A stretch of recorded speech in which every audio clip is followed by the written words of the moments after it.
11 شعبان 9 چندی جمعرات کے دن اللہ کی لاڈلی تسبیح جو بندہ یہ تسبیح پڑھتا ہے اللہ کا لاڈلا بن جاتا ہے۔ ناظرین محترم، بسم اللہ الرحمن الرحیم۔ محترم ناظرین، آج جمعرات کے دن 11 شعبان کے دن اس وظیفے میں آپ کو ایک ایسی تسبیح بتاؤں گا، جب کوئی بندہ اس تسبیح کو پڑھتا ہے اللہ پاک اس پر بہت زیادہ رحم فرماتا ہے۔ اس تسبیح کو پڑھنے والے پر رحم کی بارش برساتا ہے، اپنے فضل کی بارش برساتا ہے۔ اللہ پاک ارشاد فرماتا ہے کہ جب میرا بندہ یہ تسبیح پڑھتا ہے میں اس پر آسمان کو خوب برساتا ہوں، چھوڑ دوں گا اور اسے خوب پے در پے مال اور اولاد میں ترقی دوں گا، اور جنت میں ایسے باغات دوں گا جو اس کے لیے نہریں نکال دیں گے۔ تو جسے اللہ کی خوشنودی حاصل کرنی ہے، اللہ کے قریب ہونا ہے، لاڈلا بننا ہے، اللہ کا سب سے پیارا بندہ بننا ہے، تو یہ تسبیح لازمی پڑھیے۔ یہ وہ تسبیح ہے جو آپ کی زندگی سے تمام پریشانیوں کو، فکروں کو، بیماریوں کو انشاءاللہ ہمیشہ ہمیشہ کے لیے ختم کر دے گی۔ اس تسبیح کو پڑھنے سے اللہ تعالیٰ صحت، اولاد، عزت، دولت، طاقت ہر چیز سے نوازتے ہیں۔ اللہ تعالیٰ نے انسان کو اشرف المخلوقات بنایا ہے، یعنی سوچنے سمجھنے کی صلاحیت دی، صحیح اور غلط کی آگاہی دی۔ اب یہ انسانی عقل پر منحصر ہے کہ وہ سیاہ کرتا ہے یا سفید، لیکن انسان خطا کا پتلا ہے، اور اللہ ہمیشہ اپنے بندوں کے ساتھ رحم کا معاملہ کرتا ہے، اس لیے اس نے مسلمان کے لیے ہدایت کا راستہ بھی کھلا رکھا ہے، تاکہ اگر کوئی مسلمان گناہ کا مرتکب ہو جائے تو توبہ استغفار سے فلاح کا راستہ پا سکے۔ ناظرین، یہ تسبیح استغفر اللہ کی ہے۔ استغفر اللہ، استغفر اللہ، یا اللہ مجھ گناہ گار کو بخش دے۔ یہ جملہ اللہ کو بہت پسند ہے۔ جب کوئی بندہ انکساری سے یہ اعتراف کرتا ہے اپنے گناہوں کا اور اللہ سے اپنی بخشش طلب کرتا ہے تو اللہ پاک بہت زیادہ خوش ہوتے ہیں، اس لیے اپنی رحمت کے بند دروازے کھول دیتے ہیں، اور اس کے لیے اپنی رحمت کے بند دروازے کھول دیتے ہیں۔ اللہ پاک اس کے لیے رحمت کے دروازے کھول دیتے ہیں۔ میں بار بار یہ کیوں کہہ رہا ہوں؟ اس کے لیے اللہ تعالیٰ اپنی رحمت کے دروازے کھول دیتے ہیں، پھر اسے اتنا عطا فرماتے ہیں جو اس کے وہم و گمان سے بڑھ کر ہوتا ہے۔ استغفر اللہ کے لغوی معنی مغفرت طلب کرنا، اور مغفرت گناہ کی شر سے بچنے کو کہتے ہیں۔ دین اسلام میں استغفار کی بڑی اہمیت، اور قرآن کریم میں بہت ساری آیات موجود ہیں جو مغفرت و استغفار کے بارے میں بتاتی ہیں۔ کچھ آیات اس کے بارے میں حکم دیتی ہیں، کچھ اس کی طلب کے بارے میں ہیں، اور کچھ اس کی تعریف بیان کرتی ہیں۔ سورہ نساء میں اللہ رب العزت نے نبی محترم صلی اللہ علیہ وآلہ وسلم کو حکم دیا اور فرمایا، اور اللہ تعالیٰ سے بخشش مانگو، بے شک وہ بخشش کرنے اور مہربانی کرنے والا ہے۔ سورہ المزمل میں رب کریم نے مومنوں کو اس بارے میں حکم دیا، اور اللہ تعالیٰ سے بخشش طلب کرتے رہو، یقیناً وہ بخشنے والا مہربان ہے۔ علاوہ ازیں بھی بے شمار آیات و احادیث ہیں جو استغفار کی اہمیت کو واضح کرتی اور بارگاہ رب العزت کے یہاں اس کے ثواب اور بندے کی ضرورت کو بیان کرتی ہیں۔ اللہ والوں، آج ہم گناہوں کے سمندر میں غرق ہیں، قدم قدم پر رب کریم کی نافرمانیاں کر رہے ہیں۔ ہماری صبح، ہماری شام، ہماری رات معصیتوں، گناہوں، پریشانیوں میں اور لغو باتوں میں گزرتی جا رہی ہے۔ ہم پتہ نہیں کہاں پہنچ چکے ہیں، اور یہ ہماری راتیں معصیتوں سے آلودہ ہیں۔ نفس و شیطان کے چنگل میں پھنس کر ہم اپنے رحیم و مہربان پروردگار کی بغاوت کے مرتکب ہو رہے ہیں۔ دنیا کی محبت نے ہمیں آخرت سے غافل کر رکھا ہے۔ اس فانی، عارضی اور ختم ہو جانے والی زندگی کو ہم نے اپنا متمہ نظر بنایا ہوا ہے، یعنی اسی کو ہم نے سب کچھ بنایا ہوا ہے، اور ہم زندگی کی رنگینیوں میں گرفتار ہو چکے ہیں۔ خوف خدا، فکر آخرت اور بارگاہ الہی میں حاضری کا احساس معدوم ہوتا جا رہا ہے۔ نتیجہ سامنے ہے، کثرت ذنوب نے ہم پر آفات و بلیات اور مصائب و آلام کے وہ پہاڑ توڑے کہ الامان الحفیظ۔ حالانکہ کتاب و سنت ہمیں اس بات سے آگاہ کرتے ہیں کہ انبیاء کرام صلوات اللہ علیہم اجمعین کے علاوہ کوئی فرد بشر معصوم نہیں۔ ہر انسان سے خطا، لغزش اور غلطی کا صدور ہو سکتا ہے، لیکن بہترین خطا کار وہ ہے جو اپنے کیا پر نادم ہو، شرمسار ہو، جسے اس حقیقت کا احساس ہو کہ میرا بد عمل محفوظ کر لیا گیا ہے اور میرا رب مجھ سے اس بارے میں یقیناً پوچھے گا۔ یہی وجہ ہے کہ صاحبان ایمان کو بار بار گناہوں کے تریاق کی طرف متوجہ کیا گیا ہے۔ قرآن کریم کی 10ویں آیات مبارکہ توبہ و استغفار کی اہمیت بیان کرتی۔ سینکڑوں احادیث سے مبارکہ میں انابت اور رجوع الہی پر روشنی ڈالی گئی ہے۔ ایسا نہ ہو کہ بندہ گناہ کا ارتکاب کرنے کے بعد مایوس و پریشان ہو جائے، بلکہ کتاب مبین میں خطا کاروں کے واسطے صاف صاف اعلان کر دیا گیا، اللہ کی رحمت سے نا امید نہ ہو۔ پھر سچے دل سے استغفار و توبہ اور باری تعالیٰ کے سامنے اقرار معصیت کی خیر و برکات دونوں جہانوں میں نصیب ہوتی ہے۔ ایک حدیث مبارکہ میں جناب رسول صلی اللہ علیہ وآلہ وسلم نے ارشاد فرمایا، جو کوئی استغفار کو لازم پڑھے، اللہ تعالیٰ اس کے لیے ہر تنگی میں آسانی، ہر غم سے دوری کا سامان پیدا فرمائیں گے اور اسے ایسی جگہ سے رزق نصیب فرمائیں گے جہاں اس کا گمان بھی نہ ہوگا۔ سنن ابو داؤد۔ دوسری حدیث مبارکہ میں ارشاد فرمایا گیا، قیامت کے روز جو شخص اپنا نامہ اعمال میں استغفار کی کثرت پائے، اس کے لیے خوشخبری ہے۔ سنن ابن ماجہ۔ استغفار کا عمل اللہ تعالیٰ کو بے حد محبوب ہے۔ رسول اللہ صلی اللہ علیہ وآلہ وسلم نے اپنے مبارک عمل سے بھی امت کو استغفار کی طرف متوجہ فرمایا۔ ایک حدیث میں ارشاد فرمایا، اے لوگو، اللہ کے سامنے توبہ کرو، بے شک میں بھی دن میں 100 مرتبہ توبہ کرتا ہوں۔ صحیح مسلم۔ حضرت عبداللہ بن عمر رضی اللہ تعالی عنہما فرماتے ہیں کہ ہم ایک مجلس میں آپ سے 100 مرتبہ استغفار کا یہ کلمہ پڑھنا شمار کیا کرتے تھے، رب اغفر لی ولوالدی وللمؤمنین یوم یقوم الحساب، رب اغفر لی وتب علی انک انت التواب الرحیم۔ سنن ابو داود۔ بعض لوگ یہ کہتے سنائی دیتے ہیں کہ ہم توبہ کے باوجود گناہوں سے باز نہیں آ رہے، تو پھر ایسی توبہ اور ایسے استغفار کا کیا فائدہ؟ حالانکہ حدیث مبارکہ میں نبی اکرم صلی اللہ علیہ وآلہ وسلم نے ارشاد فرمایا، جو شخص استغفار کرتا رہے اسے گناہ پر اصرار کرنے والا نہیں سمجھا جائے گا، اگرچہ دن میں 70 مرتبہ وہ اس گناہ کا ارتکاب کیوں نہ کرے۔ گناہ پر اصرار کرنے والا وہ ہے جو استغفار نہ کرے اور گناہ پر شرمندہ بھی نہ ہو۔ ابن الملک فرماتے ہیں، جو کوئی معصیت و گناہ کا کام کرے اور اس کے بعد استغفار کر لے اور اظہار ندامت سے کام لے، وہ برائی پر اصرار کرنے سے نکل گیا۔ گناہوں پر شرمسار ہونا، اپنی لغزش کا اقرار کرنا اور اپنے جرم کا اعتراف کرنا وہ مبارک و بابرکت عمل ہے جس کا توڑ شیطان کے پاس نہیں۔ ابلیس نے اپنے چیلوں سے کہا، تم انسانوں کو کس طرح گمراہ کرتے ہو؟ وہ کہنے لگا، ہم ہر طریقے سے اور ہر جہد سے انہیں گمراہ کرتے ہیں۔ ابلیس نے جواب میں کہا، کیا استغفار کے بارے میں بھی تم نے انہیں گمراہ کیا ہے؟ یہ سن کر ابلیسی گماشتوں نے کہا، استغفار تو وہ عمل ہے جو توحید باری تعالیٰ کے ساتھ جڑا ہوا ہے، اس پر ہمارا زور کیسے چل سکتا ہے؟ ابلیس نے کہا، میں انسانوں کے درمیان ایسی چیز پھیلاؤں گا جس پر انہیں استغفار کرنے کی نوبت نہیں آئے گی۔ امام اوزاعی فرماتے ہیں، شیطان نے انسانوں میں خواہشات و تمناؤں کو پھیلایا جیسے کوئی گناہ نہیں سمجھتا اور اس پر استغفار بھی نہیں کرتا۔ سنن دارمی۔ حضرت ابو سعید خدری رضی اللہ تعالیٰ عنہ کی روایت ہے کہ نبی کریم صلی اللہ علیہ وآلہ وسلم نے ارشاد فرمایا، بے شک شیطان نے حق تعالیٰ سے کہا تھا، اے میرے رب، تیری عزت کی قسم، میں ہمیشہ تیرے بندوں کو گمراہ کرتا رہوں گا جب تک ان کی روحیں ان کے جسموں میں موجود رہیں گی۔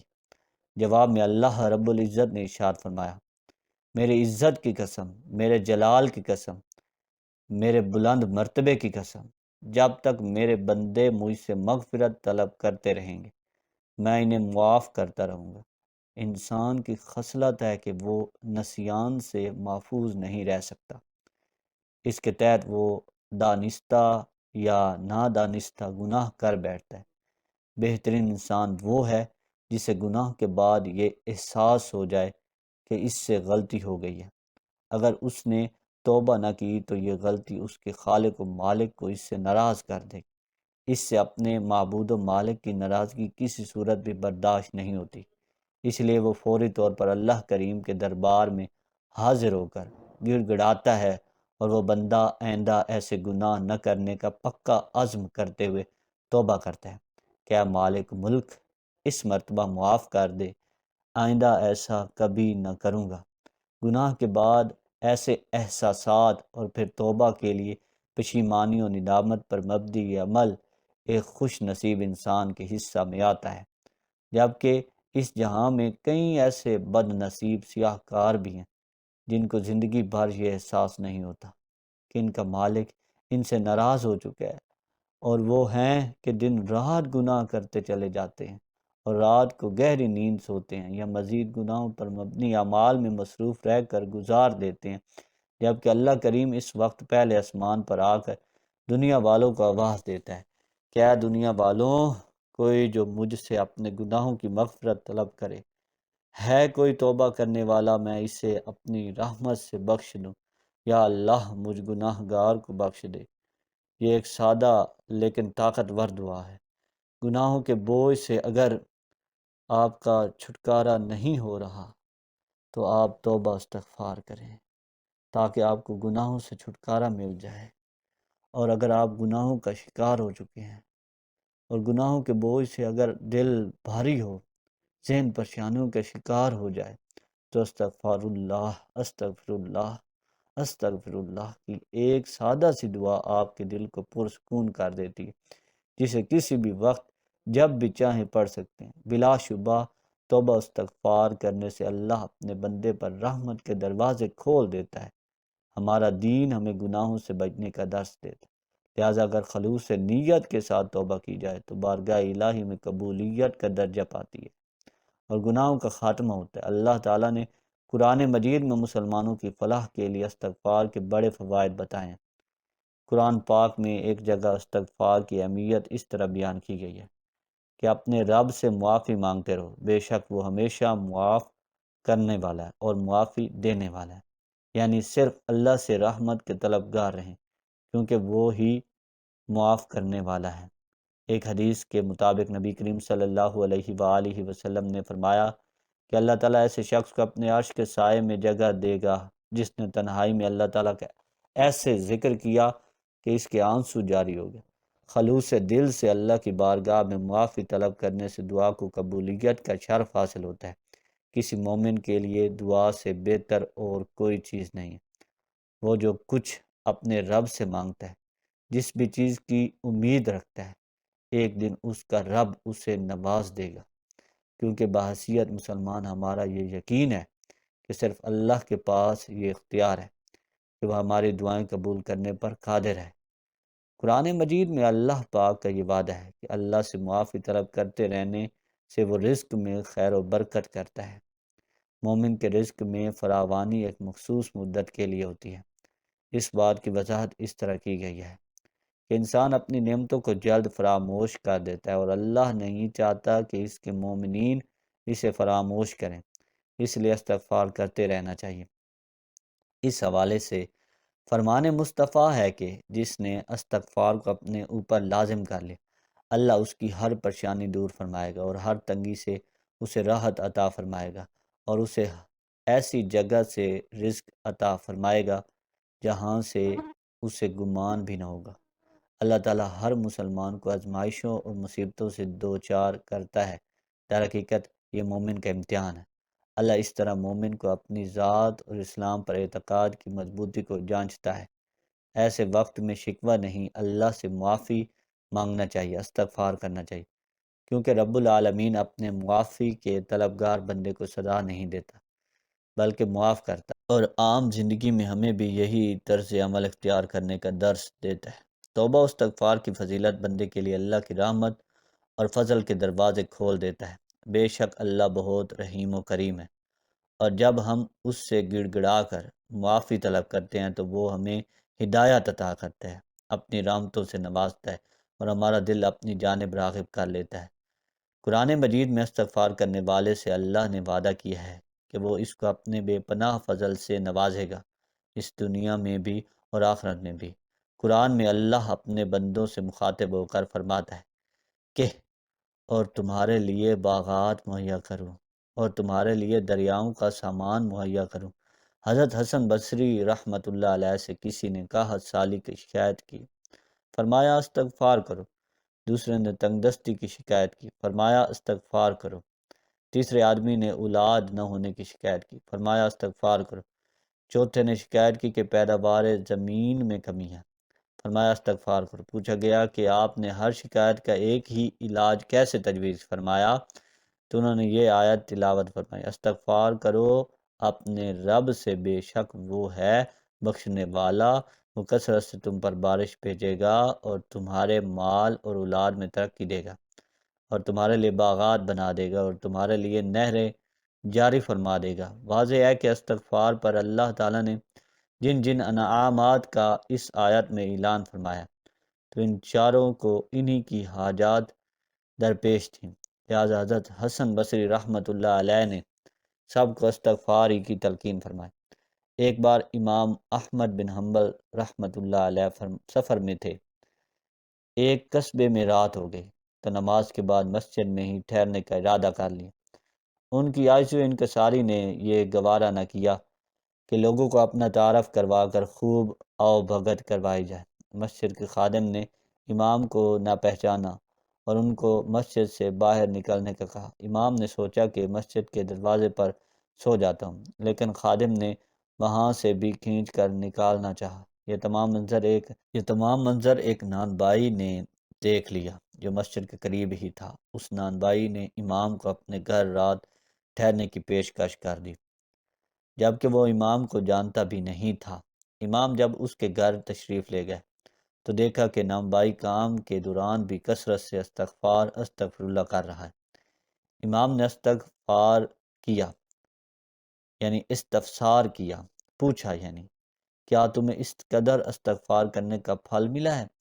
نانبائی نے جواب دیا، میں نے جو بھی مانگا اللہ مالک الملک نے عطا کی، ہاں ایک دعا ہے جو ابھی تک قبول نہیں ہوئی۔ امام نے پوچھا وہ کون سی دعا ہے؟ نانبائی بولا، میرے دل میں کچھ دنوں سے یہ خواہش مچل رہی ہے کہ امام احمد بن حنبل رحمۃ اللہ علیہ سے ملنے کا شرف حاصل کروں۔ امام فرمانے لگے، میں ہی احمد بن حنبل ہوں۔ اللہ نے نہ صرف تمہاری دعا سنی بلکہ مجھے تمہارے دروازے تک کھینچ لایا۔ ناظرین، وظیفے کی طرف چلتے ہیں۔ آپ نے 11 شعبان 9 چندی جمعرات کے دن سب سے پہلے حضور پاک صلی اللہ علیہ وآلہ وسلم کی ذات اقدس پر درود پاک کا نذرانہ پیش کرنا ہے۔ درود پاک آپ کوئی سا بھی پڑھ سکتے ہیں، درود ابراہیمی پڑھ لیں، یا صلی اللہ علیہ وآلہ وسلم پڑھ لیں، یا صلی اللہ علیہ وآلہ وسلم پڑھ لیں، یا صلی اللہ علیہ وآلہ محمد پڑھ لیں۔ جو بھی آپ کو درود پاک یاد ہو تو وہ آپ پڑھ سکتے ہیں۔ ایک بار میرے ساتھ بھی درود پاک پڑھ لیں۔ اللہم صلی علی محمد وعلی آل محمد کما صلیت علی ابراہیم وعلی آل ابراہیم انک حمید مجید۔ اللہم بارک علی محمد وعلی آل محمد کما بارکت علی ابراہیم وعلی آل ابراہیم انک حمید مجید۔ درود پاک پڑھنے کے بعد سب سے پہلے آپ نے ایک تسبیح یا اللہ یا رحمان یا رحیم کی پڑھ لینی ہے۔ اللہ تعالیٰ کے یہ تینوں اسم اعظم ملا کر پڑھیں گے تو یہ ایک شمار ہوگا۔ اسی طرح آپ نے ایک تسبیح مکمل یعنی 100 بار یا اللہ یا رحمان یا رحیم پڑھ لینا ہے۔ اس کے بعد آپ نے دوسرے نمبر پر جو تسبیح پڑھنی ہے وہ آپ کو شروع سے ویڈیو کی سکرین پر دکھائی دے رہی ہے، یعنی شروع سے ہی میں بتا رہا ہوں۔ ایک دفعہ میں آپ کو پڑھ کر سنا دیتا ہوں۔